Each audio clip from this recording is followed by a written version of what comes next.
The one thing I love about Thetan Arena is that free-to-play players can actually make a lot of money in this game as long as you know which game modes to play and which characters to use. So as far as the game modes go, the best game modes for a free-to-play player are going to be the Battle Royales for a couple of different reasons, but either way it's going to be the solo or the duo battle royale, and the best solo battle royale player to use is going to be Breaker, and the best duo battle royale hero to use will be Raiden. I'm going to be going over each one of them with some gameplay videos here in a second and giving you guys tips and tricks on how you can win more games in the Battle Royale. So why is Battle Royale the best game mode for free to play? Well, it's quite simple actually. In Battle Royale, you actually get trophies just for placing 6th place. You will go positive by at least 2 trophies, and every placement higher than that will allow you to get even more trophies. This is crucial because as a free-to-play player, in order to cash out, you do have to make it all the way to Bronze 1, which is quite a bit,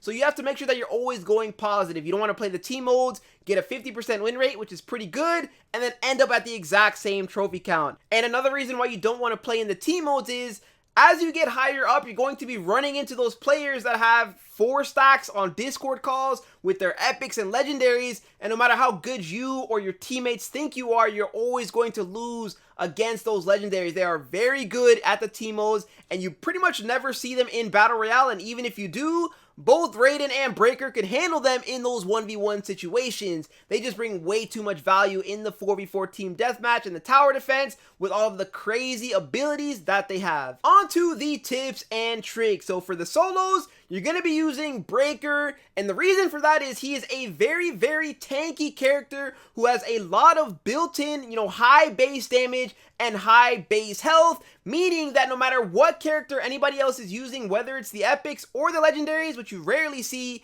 but even the legendaries, they don't want to fight against him. He is way too tanky, and for the abilities that you want to carry, I like to carry shield and one aggressive ability. So it doesn't have to be shield, it has to be just any sort of sustain. Like when the heal meta comes back, you can carry a heal. Just make sure you carry some extra damage in case you do not have your ultimate. And as far as the gameplay strategy goes, you want to hide in a bush and take no fights if possible. Try to get your 2 abilities out of your presence and then sit in the bush and play for the end game. This strategy works really well because even if somebody sees you rotate to another bush, like I said, they do not actually want to fight you. And then once you get to the end game, you want to make sure that you have your shield ability up and make sure that you have your ultimate, because you're going to combo those a lot at the very end, right? You pop the shield, you're now super tanky, you stay alive, and your ultimate cleans them up. So here I drop a rocket on the enemy Raiden, and I know he's weak now, and I see both of them. I drop the shield, I drop the ultimate, and I'm pretty much unkillable. So for duo battle royale, your best friend is going to be Raiden. He is so good at singling out targets,